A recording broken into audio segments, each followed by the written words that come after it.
In today's video, I'm going to teach you setting up and customizing the Wix mobile app. By the end, you'll know how to access the app tools, choose the right app type, tailor the design, and preview your work on a real device so everything looks and feels just right. Start by heading to Wix.com and signing in. From your sites list, pick the website you want to manage and select Select and Edit Site to open the dashboard. This is your hub for everything, including your mobile app settings. On the left-hand menu, scroll down to Site and Mobile App, then click Mobile App. This takes you to Wix's mobile app options.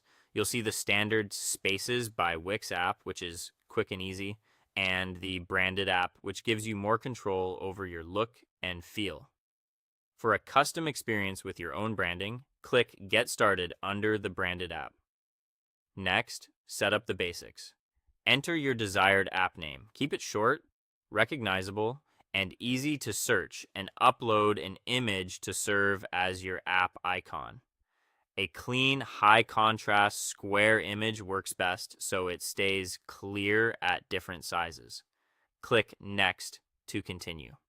Now choose your theme and layout. Pick a theme that matches your site's personality to set the visual tone. Then select your navigation style. A bottom tab bar is great for quick access to core pages, while a top tab bar suits simpler structures or longer page titles. Preview how each option spaces your tabs and choose what fits your content.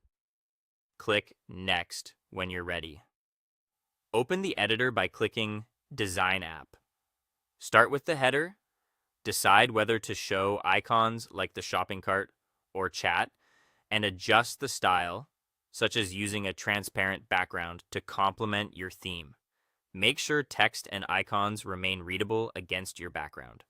Move to Screens and Navigation to review your pages like Home and Shop. You can reorder them to prioritize what matters most and add new navigation items such as an About Us page. On each screen, drag in elements like titles and paragraphs to guide users and keep your content scannable. Click any element in the preview, like a product carousel, to fine-tune settings. You can control visibility for Android or iOS and switch display modes to suit your layout. Keep spacing consistent and check that imagery loads cleanly. When you're happy, click Save. To see it on a real device, use View on mobile or Preview to generate a link or QR code, then test on your phone. Walk through your tabs, check readability, and note anything to tweak. Save updates as you refine. That's all for this video. Thanks for watching, and see you guys in the